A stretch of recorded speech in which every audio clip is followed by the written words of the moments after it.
Hello, I'm not sure about my voice, so I'm going to go ahead and make you some videos about this. That'll give us more time to study in class. Okay, chapter 40. Let's start. I'm warning you now that a lot of questions from your test are going to come from this chapter because it's a real foundational chapter. Okay, distinguish between anatomy and physiology. Okay, anatomy. Anatomy. Anatomy is a biological form, we'll call it. Oh, that's not good. Let's see if we can move that over a little bit. How about there? Biological form. Physiology, let's get rid of that. Physiology is the function. The function. Right? So anatomy is the form, physiology is the function.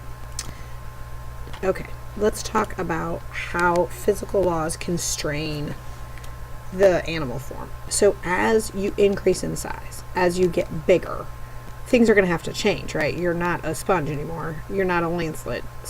Different stuff's going to have to happen. So let's look at some of those things that have to, let's just look at diffusion.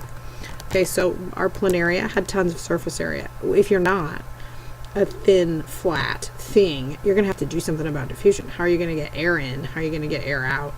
How are you going to get stuff in and out? So that's one of the things that you have to think about. You have to think about movement. How are you going to move? These are things that you have to consider. Heat exchange. You have to think about heat exchange. You have to think about how you're going to swim. If you're swimming, you're going to have to think about how you're going to be aerodynamic. So those are the physical laws. Some things. So as you increase in size, for example, you have to get a thicker, as you increase in size, you have to get a thicker skeleton. Right? It's necessary that this happens. As you increase in size, you have to get a thicker skeleton. And again, you come back to convergent evolution has come up with different adaptions, adaptions to the same problems. So that's kind of the definition of convergent evolution. So these are some things that I want you to think about when you think about laws. You're going to have to think about diffusion and what more complex animals are going to do. You're going to have to think about movement. What kind of movement can you have if you're bigger or smaller? Your legs are going to have to be bigger. An elephant's legs are huge. If you're going to be a big gigantic thing, you have to have a big leg. Versus if you're going to be a tiny thing, you have to have really fast reflexes. So there's a lot of those things that are laws. Okay, how does size, use examples to illustrate how size and shape of an animal's body affect interactions with the environment. So here is, this is also in your book. It's going to be just like a sample animal. This is just like a random example that they're giving you as a, just as an example. Okay, so what we said before, let's make this in red. Flat animals have lots of surface area. So if you are not a flat animal, you need to create some surface area for gas exchange. Let's not say that. Let's say this. Contact with environment. Let's say it like that.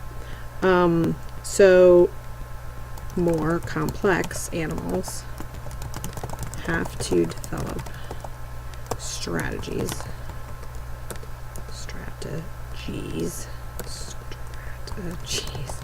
to branching and folding to allow for sufficient exchange. So here's the example here. You're going to have things that are folded up. If you think about your villi, if you think about just how your body is kind of squished around there, it's basically to allow for sufficient exchange with the outside, with your interstitial fluid and your other things. So you're going to have these sort of branchy, foldy things. So So I'm going to put that, even though I'm not even sure either one of the things are a word. Branching, folding things. That's what's going to happen. So that is the answer to that one. Okay, what is interstitial fluid? Interstitial fluid is super fun. We're going to talk about that a lot more when we talk about other stuff. But for now, we will say the space between your cells. Let's keep going, which allows movement of material in and out of your interstitial fluid. So the stuff coming in and out of your cells, it has to go somewhere. So you're all fluidy with interstitial fluid, the stuff in between your cells, so that stuff can come out of your cells and have somewhere to go. And there's different mechanisms for moving that around. But you have this really fascinating stuff called interstitial fluid, and it's the stuff outside your cells. And it actually makes up a bunch of stuff going on in your body. Okay, let's fix that. Okay. Describe the challenges and benefits that come with being complex. I'm going to go over here to make sure that I don't have anything that needs to happen over there. No, not really. Oh, I do have some pictures of the foldy, twisty stuff. So here is the picture that I wanted to show you, maybe. That's going to happen when I move this. It's not moving. Okay, never mind. Hold on, let me see if I can get that to move.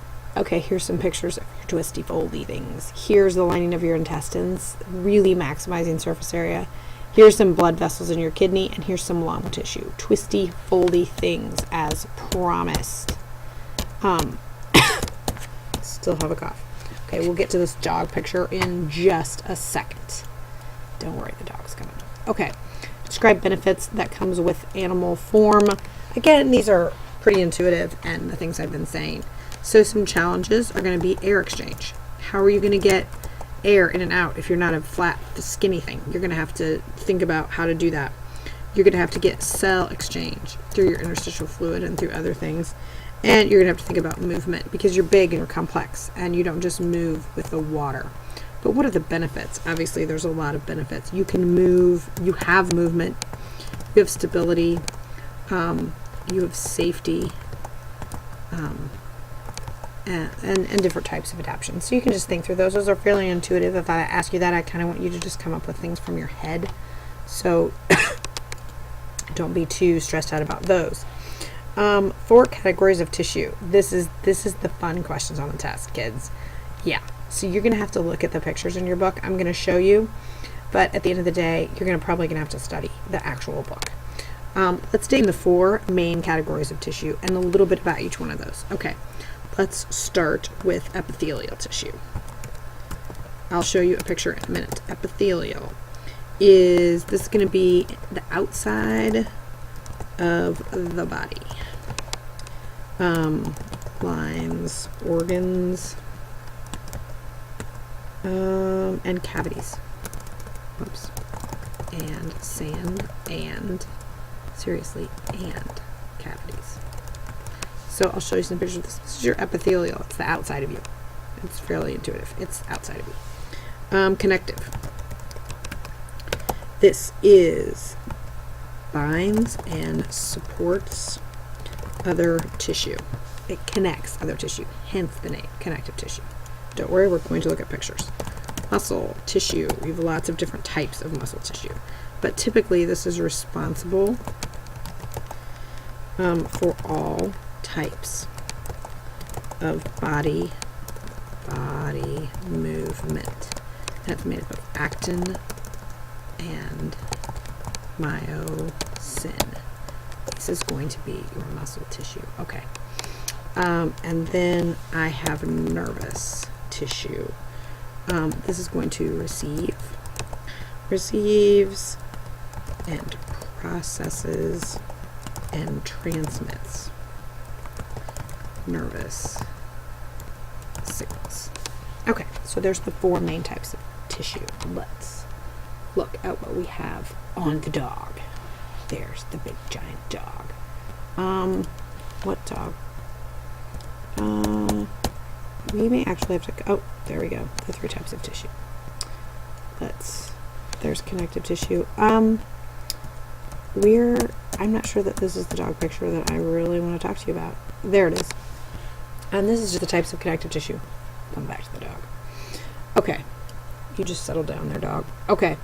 Distinguish among. Now this, my friends, is connective tissue. So let's put connective tissue here. Put this in your notes so that you're not confused. Connective tissue types. So that you're not confused about what we're talking about here. Okay. Collagenous fibers. These are for strength and flexibility. All right. So I have that here. Hold on. Oh, I will actually just go back to them. Elastin fibers. Okay, this is for strength. Let me make it red so you can follow along. Strength. Oh, I'm sorry, the other one was strength. This is for stretch. Stretch and snap back. So this is anything like your alveoli cells that are like elastic. Any kind of elastic fibers, they snap back. And that is elastin fiber connective tissue. You should be responsible for people that name these things. Okay, reticular fibers. These join connective tissue to adjacent tissue. Let me see if I have a picture of that. Hold on. Okay, all I have is this dog. And that dog is coming up. So we're going to actually make him a little bit smaller right now so I can do this. Okay. We need to describe the functions of macrophages and fibroblasts. Macrophages, you've probably heard this sometime if you've talked about immunology, because it's a thing in immunology. It is. Macrophages are for your immune system. Macrophages, immunity. And fibroblasts are secrete protein of extracellular fiber. So those are two types of things also happening in your connective tissue. So that's connective tissue. Okay.